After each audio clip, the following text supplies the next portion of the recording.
When did the golden child turn out to be pure evil? My younger brother Kyle was perfect. That's what everyone said from the day he was born. Straight A student, star of the soccer team, volunteered at the animal shelter every weekend, never talked back to our parents. I was the older brother who barely passed classes and worked part-time at a pizza place. Family dinners were endless praise for Kyle and awkward silence when someone asked about my plans. I didn't hate him for it. He was actually a good kid. Or at least I thought he was, until Mrs. Patterson's dog died. She was our elderly neighbor who'd lived next door for 20 years. Her golden retriever Bailey was her whole world after her husband passed. One morning she found Bailey dead in the backyard. No visible injuries, no signs of illness. The vet said maybe he ate something toxic, but couldn't determine what. Kyle had been helping Mrs. Patterson with yard work the day before Bailey died. He mentioned it at dinner, talking about how sad she'd be when Bailey got old. Except Bailey was only 6 years old and perfectly healthy. I noticed Kyle watching our parents' reactions closely when he said it, but they just praised him for being so thoughtful about Mrs. Patterson's feelings. 2 weeks later, Marcus from Kyle's soccer team broke his ankle, completely shattered it during practice. Marcus was the star forward and Kyle's only real competition for the starting position. I asked Kyle about it and he said it was terrible, that Marcus had just stepped wrong during a drill. But when I picked Kyle up from practice the next day, I saw him standing near Marcus's water bottle on the bench. Just standing there, looking at it, before walking away. Kyle got moved to starting forward after Marcus's injury. At dinner, our parents celebrated with his favorite meal and talked about college scouts. I asked if anyone saw what happened during the drill, and Kyle's expression went blank for just a second before he smiled and said it happened so fast nobody really saw. Our cousin Emma got food poisoning at a family barbecue 3 weeks later. She was the only one who got sick despite everyone eating the same food. Emma had just gotten into the same college program Kyle was applying for. The acceptance rate was only 10%, and they only took 1 student per high school. Emma spent 2 days in the hospital while Kyle visited her with flowers and a get well card our mom made him write. I started watching Kyle more carefully after that. The way he'd volunteer to help people right before something bad happened to them. The way he'd bring someone water or food when nobody was looking. The way he'd ask detailed questions about people's routines and schedules. Our parents thought he was being caring. I thought it was something else. Sarah, a girl he'd asked to homecoming, fell down the stairs at school and broke her wrist the week before the dance. She'd been drinking from a water bottle Kyle had given her right before it happened. She said she felt dizzy and lost her balance. Kyle took Jessica Martinez instead, telling everyone he felt terrible about Sarah. But Jessica had just broken up with her boyfriend and needed cheering up. I tried talking to our parents about the pattern, about how people around Kyle kept getting hurt or sick at suspiciously convenient times for him. My dad told me I was being jealous and needed to stop trying to tear Kyle down just because I wasn't achieving anything with my own life. My mom said I should be proud to have such a caring brother instead of making up conspiracy theories. But the pattern continued. A teacher who was going to fail Kyle for a missed assignment got into a car accident the morning of the deadline after drinking the coffee Kyle had brought him. Kyle's application essay about overcoming adversity when his favorite teacher was tragically injured in an accident got him early acceptance to his top choice college with a full scholarship. I started finding weird things in his room when he was at practice. Empty pill bottles hidden in shoeboxes, printouts about drug interactions and toxic plants. Lists of people with notes about their habits and schedules. Everything was careful, methodical, organized. This wasn't coincidence or accidents. This was planning. Last week I followed Kyle after he said he was going to the library. Instead, he went to visit our grandmother at her nursing home. She'd just changed her will to split everything equally between Kyle and me, instead of giving him the larger share because of his academic achievements. I watched through the window as Kyle prepared her evening tea, pulling a small bottle from his pocket. The same type of bottle I'd found hidden in his room. I called the nursing home immediately, told them not to let her drink anything Kyle brought. They thought I was crazy until they had the tea tested. Enough medication to cause a fatal heart attack in someone her age with her condition. The police are there now questioning Kyle. My parents still don't believe it. They keep saying it's a misunderstanding, that their perfect son would never hurt anyone. But I found his journal this morning. 17 names written down with dates next to them. Bailey's name was first. Grandmother's name was last. And every single person between them had gotten hurt or sick exactly when Kyle needed them to. And that's when I realized the one name missing from his list was mine. The rest of the story is on my channel or linked below. I sit in the police station lobby, watching officers escort Kyle through a side door. My parents hover around him like he's made of glass, my mother's hand on his shoulder, my father's voice rising as he demands to speak with someone in charge. Kyle keeps his eyes down, the perfect picture of a wrongfully accused teenager. "This is outrageous," my father says to anyone who will listen. "My son was bringing his grandmother tea. That's a crime now?" The detective handling the case, a woman with short gray hair and tired eyes, explains they're just asking questions. The nursing home staff found something concerning in the tea. Standard procedure. "My son is a straight A student," my mother interjects. "He volunteers at an animal shelter, for God's sake." I want to scream about Bailey the dog, about Marcus's ankle, about Emma and Sarah and all the others. Instead, I sit quietly, clutching Kyle's journal in my backpack. 17 names. 17 accidents, and I wasn't on the list yet. While my parents are occupied with the detective, I slip out. I need more evidence before Kyle gets released, and he will get released. My parents will make sure of it. At home, I go straight to Kyle's room. It's pristine as always, nothing out of place. I start with the closet, pushing past the soccer trophies and academic awards. Behind his winter clothes, I find a shoebox taped shut. Inside are more pill bottles, carefully labeled with dates and names. Marcus, 50 milligrams on one. Sarah, 75 milligrams on another. There's a flash drive taped to the inside of the box. I pocket it, along with one of the bottles, and put everything back exactly as I found it. My parents return home 3 hours later. Kyle isn't with them. "They're keeping him overnight," my father says, his face red with anger. "Some bureaucratic nonsense about waiting for lab results." "I found something in Kyle's room," I say, pulling out the pill bottle. My mother snatches it from my hand. "What were you doing in his room? This is probably just his allergy medication. It has Marcus's name on it, the guy whose ankle got shattered." My father's expression darkens. "So you're going through your brother's things now? Trying to frame him because you're jealous?" "Jealous?" I repeat, stunned. "We know it's been hard for you. My mother says in that condescending tone she reserves for when I disappoint her. Kyle gets a lot of attention for his accomplishments. But this? Breaking into his room to plant evidence? Plant evidence? I found this in his closet. Enough. My father says. Your brother is facing serious accusations, and instead of supporting him, you're trying to make things worse. I expected better from you. They don't believe me. They never will. Kyle is perfect in their eyes, and I'm just the jealous older brother who works at a pizza place. The next morning, I visit my grandmother at the nursing home. She's sitting by the window, frail hands folded in her lap. Kyle tried to kill me, didn't he? She asks before I even sit down. I nod, surprised by her directness. I knew something was wrong when he insisted on making the tea himself. He never does that. Always lets the nurses do it. She looks out the window. I saw him put something in it. That's why I didn't drink it when he left. You need to tell the police, I say. I already did. She reaches for my hand. They didn't believe me either. Said I was confused. Old people often are, you know. Her smile is sad. But I'm not confused about this. Kyle comes home that afternoon. The lab results were inconclusive, according to my parents. Not enough evidence to hold him. My mother makes his favorite dinner. My father talks about calling the school to excuse his absences. They treat him like he's the victim. This whole thing has been a nightmare, Kyle says, his voice cracking perfectly. I just wanted to bring Grandma tea. I excuse myself from dinner early, claiming a headache. In my room, I connect the flash drive to my computer. It contains photos, detailed documentation of each accident. Bailey lying motionless in Mrs. Patterson's yard. Marcus falling during practice, his ankle at an impossible angle. Notes on dosages, effects, timing. It's all there. A meticulous record of 17 attacks. I use my phone to photograph each page of Kyle's journal, then the contents of the flash drive. I email everything to myself, then to a new email address I create just for this purpose. Evidence in multiple places, just in case. When I return Kyle's journal to my backpack, I notice it's slightly askew from how I left it. Someone's been through my things. That night, my bedroom door opens at 2:17 a.m. Kyle stands in the doorway, silhouetted by the hallway light. For a moment, he just watches me. I pretend to be asleep, my heart hammering in my chest. I know you're awake, he says softly. I sit up. What do you want? My journal. His voice is calm, too calm. And my flash drive. I don't have your flash drive. He steps into my room, closing the door behind him. In the darkness, his face is unreadable. Do you think anyone will believe you? Mom and Dad think you're jealous. The police think Grandma is senile. You're just the underachieving older brother making up stories. 17 people, Kyle. What the hell is wrong with you? He sits on the edge of my bed, and I fight the urge to move away. Nothing's wrong with me. I just take care of problems efficiently. Bailey was going to bite a kid someday. Marcus was going to get the scholarship I deserved.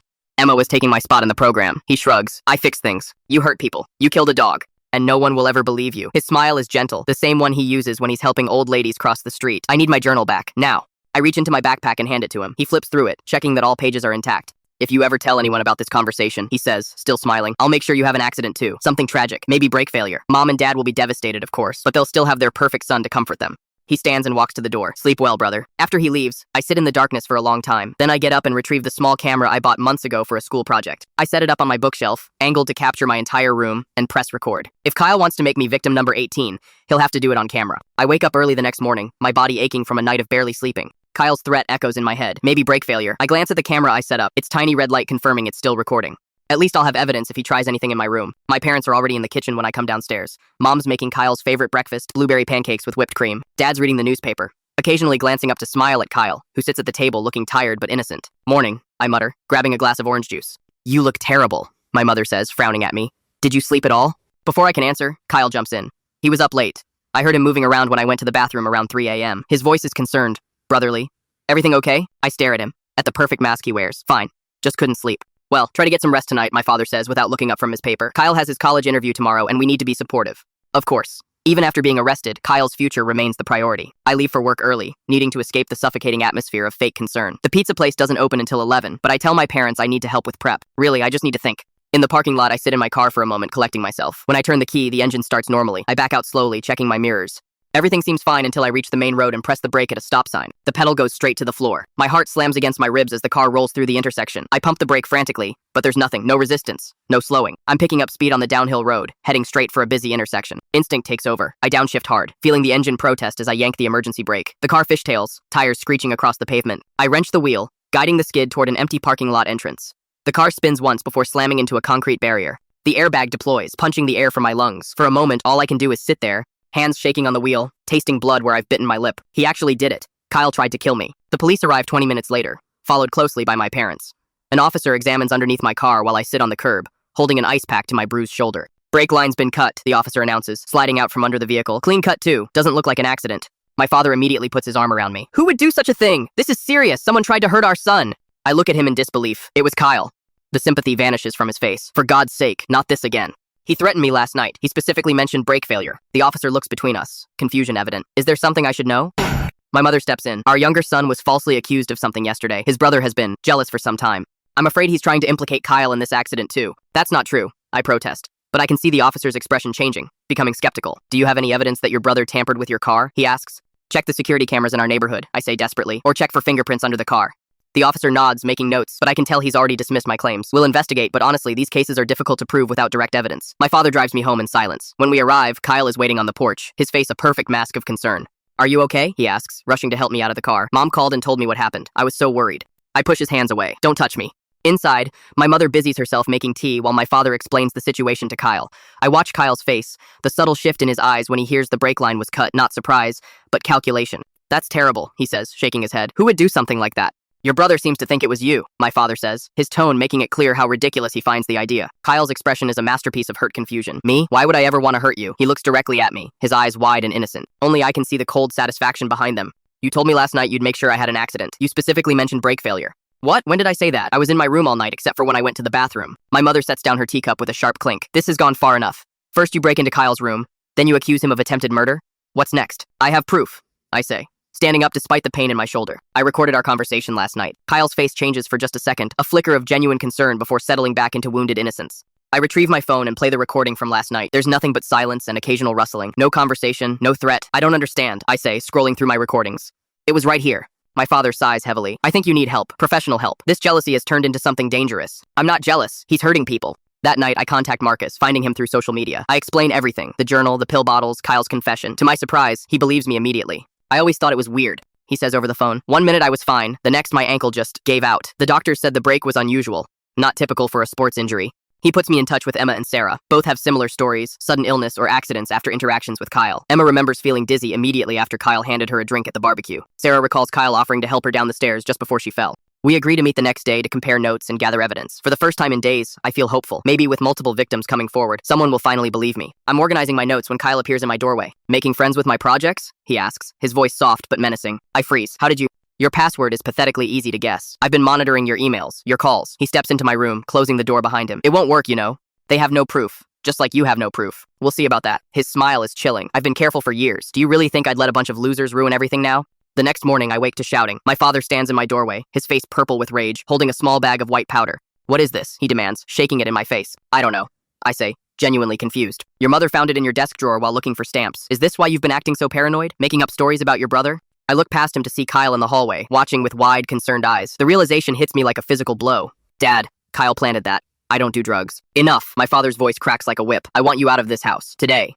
I won't have drugs under my roof, and I won't have you trying to destroy your brother's life with these sick accusations. My mother appears beside him, tears streaming down her face. We've tried to be understanding, but this has gone too far. You need help, and clearly we can't provide it. I'm given an hour to pack. As I throw clothes into a duffel bag, Kyle leans against my doorframe, watching. Where will you go? He asks, sounding genuinely curious. I ignore him, zipping the bag closed. You won't get away with this. I already have. He steps closer, lowering his voice. You know what the best part is? You were always the final name on my list. From the very beginning. I leave with nowhere to go, calling the only person who might believe me, Mr. Peterson, my former English teacher, who once told me he saw potential in me that my parents missed. He listens to my story without interruption, then offers his spare room without hesitation. Stay as long as you need, he says, showing me to a small but clean bedroom. I always thought there was something off about your brother. That night, I spread Kyle's journal photos across Mr. Peterson's kitchen table. The final page, which I hadn't noticed before, contains a detailed plan spanning years. My name appears at the bottom, with a single word beside it, finale. I spend my first week at Mr. Peterson's place organizing the evidence. It's slow, methodical work printing screenshots of Kyle's journal, arranging testimonies from his victims, creating a timeline that spans years. Marcus, Emma, and Sarah have all been texting me daily, sometimes hourly, with new memories that suddenly make sense. I remember Kyle offering to carry my water bottle during practice the day before my ankle broke. Marcus writes. I thought he was just being nice, Emma recalls. He insisted on making me a special drink at the barbecue, said it had his secret ingredient that would make me feel good. The pattern is unmistakable once you're looking for it. Kyle's perfect timing, his helpful presence just before disaster strikes, his concerned face when things go wrong. We arranged to meet at a coffee shop downtown, away from anywhere Kyle might expect to find us. When I arrive, Marcus is already there, his crutches leaning against the table. Emma and Sarah show up together, both looking nervous but determined. We spend 3 hours comparing notes, building a case that feels irrefutable. We need to take this to the police, Sarah says, her fingers tracing the scar on her arm from her fall. All of us together, they'll have to listen. 2 days later, we do exactly that. The detective with tired eyes remembers me, listens more carefully this time with 4 victims instead of 1. She takes our statements, copies our evidence, promises to investigate thoroughly. That evening, my phone explodes with texts from my mother. How could you do this to your brother? The police came to the house. They're reopening the investigation. Kyle's scholarship has been put on hold. His future is in jeopardy because of your lies. Your father and I expect you home for dinner tomorrow night, 6 p.m. sharp. We need to discuss this as a family. I show the messages to Mr. Peterson, who frowns deeply. I don't think you should go alone, he says. This feels like a trap. I know. I reply, staring at my phone. But maybe it's also a chance to get Kyle to incriminate himself. I spend the next day preparing. I buy a small voice recorder and test it multiple times, making sure it works perfectly. I position it in my jacket pocket, the microphone just visible through the fabric. I memorize questions that might provoke Kyle into revealing something. When I arrive at my parents' house, the atmosphere is suffocating. My mother hugs me stiffly, her body rigid with anger. My father nods curtly. Kyle sits at the dining table, looking appropriately distressed, the perfect picture of a wrongfully accused teenager. I made your favorite, my mother says, gesturing to the lasagna on the table. I thought we could at least try to be civil. We sit in awkward silence as she serves the food. I notice Kyle watching me carefully as my plate is set in front of me. I remember his words from the night in my bedroom. I just take care of problems efficiently. I'm not very hungry, I say, pushing the plate away slightly. You need to eat, my father says, his voice hard. Your mother spent hours cooking. Kyle smiles sympathetically. At least try it. Mom worked really hard. Something in his expression makes my skin crawl. I casually switch my plate with his when he reaches for the salt. Fine, I say, taking a small bite from what was his portion. It's good, Mom. Kyle stares at his new plate, then at me, something dark flickering behind his eyes. So, my father begins, clearing his throat. This nonsense has gone far enough. Kyle's college scholarship is on hold. His entire future is at risk because of these accusations. They're not accusations, I say calmly. They're facts. Kyle has been hurting people for years. Where's your proof? My mother demands. All you have are coincidences and your jealousy. Kyle takes a sip of water, watching me over the rim of his glass. He hasn't touched his food. Why aren't you eating, Kyle? I ask pointedly. Mom worked so hard on it. He sets down his glass carefully. I'm upset. It's hard to eat when your own brother is trying to destroy your life. Is that what I'm doing? Or am I just exposing what you've been doing to others? My father slams his hand on the table. Enough. I want you to stop this crusade against your brother. Retract your statements to the police. Tell them you made it all up. I can't do that, I say, keeping my eyes on Kyle. Because it's true. 17 names, Kyle. 17 accidents. Want to tell Mom and Dad about them? I don't know what you're talking about, Kyle says, his voice perfectly modulated to sound confused and hurt. I lean forward, pressing the record button in my pocket. What about Mrs. Patterson's dog? Or Marcus's ankle? Or Emma's food poisoning? Or Sarah falling down the stairs? Those were accidents, he says, his eyes narrowing slightly. And grandmother's tea? Was that an accident too? Something shifts in Kyle's expression, a subtle hardening around the mouth, a coldness in his eyes that I doubt my parents can see. You know, he says slowly, I've always wondered why you care so much about what happens to other people. You barely know Marcus or Emma. You weren't even friends with Sarah. I care because hurting people is wrong. Kyle laughs softly. Right and wrong are such simple concepts, too simple for the real world. He leans back in his chair, suddenly relaxed. Did you ever consider that I might be helping these people? My parents exchange confused glances. Helping them? I repeat. How is poisoning someone helping them? Bailey was suffering from arthritis. Mrs. Patterson couldn't afford the treatments. I ended his pain. Kyle's voice is calm, reasonable. Marcus was pushing himself too hard. He would have had a career-ending injury eventually. I just accelerated the timeline so he could focus on academics instead. My mother's face has gone pale. Kyle, what are you saying? He ignores her, focused entirely on me. Emma was going to get that scholarship I needed. Sarah was going to homecoming with the guy I wanted Jessica to go with. Grandmother was leaving everything to you in her will. He shrugs. I solve problems. By poisoning people? By causing accidents? My father's voice is barely a whisper. It was efficient, Kyle says, still looking at me. No one suspected anything until you started poking around. You were always the problem I couldn't quite solve. My hand presses against the recorder in my pocket, making sure it's still running. So you admit it? You hurt all those people deliberately? Kyle smiles, a chilling expression that finally reveals the coldness beneath. I improved situations that weren't working for me. And I would have fixed you too, if you hadn't been so annoyingly persistent. Kyle, my mother gasps. Tell me you're not serious. He turns to her, irritation flashing across his face. Of course I'm serious. Did you really think I was as perfect as I seemed? No one is that perfect without making adjustments to their environment. I can see the exact moment my mother's world shatters. Her hand trembles as she reaches for her water glass. You switched the plates, Kyle says suddenly, looking back at me. You knew. Knew what? My father asks, his voice hoarse. Kyle ignores him. What gave it away? You've been threatening me for days, I say, and you watched me too closely when Mom served the food. A slow smile spreads across Kyle's face. Always the careful one. That's why you were last on my list. The finale. The hardest problem to solve. He lunges across the table suddenly, knocking dishes to the floor as he grabs for my throat. I fall backward in my chair, scrambling away as Kyle vaults over the table. His eyes are wild now. The mask completely gone. I should have taken care of you years ago, he shouts, fingers grasping for my neck. My father moves with surprising speed, tackling Kyle to the ground. They struggle on the kitchen floor, Kyle's rage giving him unnatural strength as he tries to break free. Call the police, my father shouts to my mother, who stands frozen in horror. I pull out my phone with shaking hands, dialing 911 as my father struggles to restrain Kyle, who's screaming now incoherent threats mixed with chilling laughter. You don't understand, Kyle yells, thrashing against my father's grip. I make things better. I fix problems. The police arrive 12 minutes later. By then, Kyle has exhausted himself, lying pinned under my father, who looks decades older than he did at dinner. My mother sits at the table, tears streaming silently down her face as she stares at the son she thought she knew. While the officers handcuff Kyle, my mother slowly climbs the stairs. We hear her moving around upstairs, then a cry of shock. When she comes back down, she's carrying a shoebox. I found this in the attic, she whispers, hidden behind the Christmas decorations. Inside are dozens of small bottles, each meticulously labeled with names and doses, photographs of victims before and after their accidents, detailed notes on symptoms and recovery times. A complete collection of Kyle's work, preserved like trophies. The detective with tired eyes takes the box gently from my mother's hands. We'll need statements from all of you.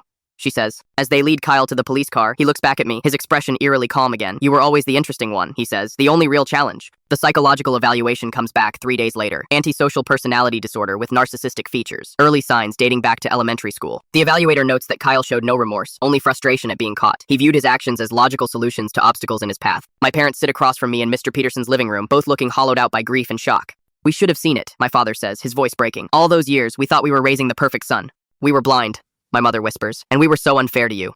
I don't know if you can ever forgive us. I look at them for the first time in years and see not the parents who favored Kyle, but two broken people who've just discovered their son is someone they never knew at all. I don't know either, I answer honestly. But maybe we can start by trying to understand how we all got here. The trial begins on a rainy Tuesday morning. I sit in the courtroom, watching Kyle in his pressed button-down shirt and slacks clothes our parents bought him to make him look innocent, normal. The antisocial personality disorder diagnosis hangs in the air like a specter as the prosecutor explains to the jury how my brother systematically targeted 17 people over the course of 3 years. This wasn't impulsive behavior, she says, gesturing to the evidence table where Kyle's journal and the pill bottles sit in clear plastic bags. This was calculated, methodical harm inflicted on anyone the defendant perceived as an obstacle. Kyle watches her with that eerie calmness I've come to recognize as his true nature. No more masks, no more pretending. The psychological evaluation revealed what I'd suspected all along. He feels no remorse, only frustration at being caught. The psychiatrist who testified explained that Kyle had likely been showing signs since elementary school, but they were misinterpreted as perfectionism and ambition. He viewed people as chess pieces, the doctor explained, not as human beings with feelings or rights, just obstacles to be removed or tools to be used. Marcus testifies first, describing how Kyle had offered to carry his water bottle the day before his ankle mysteriously shattered. He explains the unusual break pattern that puzzled his doctors, how the recovery derailed his athletic career and cost him his scholarship opportunities. I never suspected anything, Marcus says, his voice steady despite the emotion in his eyes. Kyle was the guy everyone trusted. He visited me in the hospital, brought me homework, seemed genuinely concerned. Emma describes the barbecue, the special drink Kyle insisted on making her. He watched me drink it, she recalls. He kept asking if I liked it, if I felt good. An hour later, I was violently ill. The doctor said it was the worst case of food poisoning they'd seen. Sarah's testimony about the stairs makes my mother cry. She describes how Kyle had positioned himself at just the right moment, the subtle shift of his body that sent her tumbling down. I remember his face as I fell, she says. He wasn't surprised. He wasn't shocked. He was satisfied. The testimonies continue for days. Mrs. Patterson, about Bailey. Jessica Martinez, about the homecoming manipulation. One by one, the victims paint a picture of my brother that finally matches what I've known all along. Through it all, Kyle sits perfectly still, occasionally whispering to his lawyer, sometimes glancing at me with that same curious expression he wore the night he was arrested. Like I'm a puzzle he still can't quite solve. My parents sit behind him every day, hollow-eyed and diminished. My mother has lost weight, her clothes hanging loosely on her frame. My father's hair seems to have grayed overnight. They don't speak much, even to each other. The weight of their failure of raising a son capable of such calculated cruelty has crushed something vital inside them. On the 4th day of the trial, my mother approaches me during a recess. We haven't really spoken since the night of the dinner. She looks older, fragile in a way I've never seen before. We were so wrong, she says, her voice barely above a whisper. All these years, we thought. She trails off, unable to finish. You saw what he wanted you to see, I reply, not quite ready to absolve them completely. No, she says firmly. We saw what we wanted to see. There's a difference. She takes a deep breath. Your grandmother wants to see you. She's revised her will. She says you're the only one she trusts now. I visit my grandmother at the nursing home the next day. She's sitting by the window again, but there's a new alertness in her eyes. I always knew there was something wrong with that boy, she says without preamble. The way he watched people, like he was studying them, not connecting with them. She takes my hand in her papery one. I've changed everything. It's all going to you now. I know you'll use it wisely. Grandma, you don't have to. I do not. She interrupts. Kyle was counting on that inheritance. Your parents too, for his college. I won't have my money funding that boy's future, not after what he tried to do to me. The jury deliberates for less than 6 hours. The verdict is unanimous, guilty on all counts. Because of his age and the psychological evaluation, the judge sentences Kyle to a secure psychiatric facility rather than prison, a minimum of 10 years, with periodic evaluations to determine if he's ever safe to release. As the bailiff leads him away, Kyle looks back at me one last time. There's no anger in his expression, no hatred, just that same clinical curiosity, like I'm a specimen he hasn't quite finished examining. My parents sell the house 3 weeks later. Too many memories, my father explains when he calls to tell me they're moving to a condo across town. We can't sleep there anymore, knowing what was happening under our roof for years. I help them pack, a strange reversal of roles as I support them through their grief. In Kyle's room, we find more evidence hidden in places we never thought to look between his mattress and box spring, taped inside his desk drawer, behind the air vent. More journals, more pills, more photographs. My mother cries when we find a detailed plan for what would have been victim number 18, a teacher who had given Kyle his first ever B+ on a chemistry test. How did we not see it, she asks as we box up the last of his things. All those perfect grades, perfect games, perfect everything. We thought we were blessed with an exceptional child. You were, I say quietly, just not in the way you thought. 6 months after the trial, I visit Kyle at the psychiatric facility. It's a sterile, impersonal place with muted colors and soft edges. He sits across from me in the visiting room, wearing a pale blue uniform that makes him look younger than his 18 years. I was wondering when you'd come, he says, his voice unchanged, still that same controlled, pleasant tone. Mom and Dad haven't visited yet. I don't think they will. Can you blame them? He considers this, head tilted slightly. No, I suppose not. Their perfect son turned out to be a disappointment after all. There's no emotion in the statement, just observation. Do you regret any of it? I ask, though I already know the answer. I regret getting caught, he says simply. I was careless with you, underestimated you. That was a miscalculation. 17 people, Kyle. A dog. Our grandmother. He shrugs. Problems require solutions. I was efficient. You're sick, I say, not as an insult, but as a fact. Are you getting help here? A small smile plays at the corner of his mouth. I'm participating in the programs. The doctors are very interested in my case. Apparently, I'm quite fascinating to them. I can see it in his eyes. He's performing for them, just as he performed for our parents, for his teachers, for everyone. Playing the role of the cooperative patient, the interesting case study. Always adapting, always calculating. You won't ever change, will you? I ask. Would you believe me if I said I could? I stand to leave. No. And neither should anyone else. 5 years pass. I graduate college, get a decent job at a marketing firm. I move to an apartment downtown, date occasionally, make new friends who never knew my brother or my family's story. My grandmother passes away peacefully in her sleep, leaving me with enough money to pay off my student loans and start a small investment account. My parents and I maintain a careful, distant relationship, holiday calls, occasional dinners where we talk about anything but Kyle. I'm finally building a life without my brother's shadow hanging over me until the letter arrives. It's from the psychiatric facility, clinical and formal. Kyle has been making exceptional progress in his treatment. He's been a model patient, demonstrating significant improvement in empathy development and impulse control. They're considering him for a step-down program that would eventually lead to supervised release. They want family input on his potential reintegration plan. I sit at my kitchen table, staring at the letter until the words blur together. I remember Kyle's expression during our last visit, the calculation behind his eyes, the performance he was giving. I remember the 17 names in his journal, the careful documentation of his projects. I remember his words. I regret getting caught. I pick up my phone and call Marcus first, then Emma, then Sarah. We need to prepare. Because if there's one thing I know about my brother, it's that he never leaves a problem unsolved. And I'm still the one problem he failed to fix.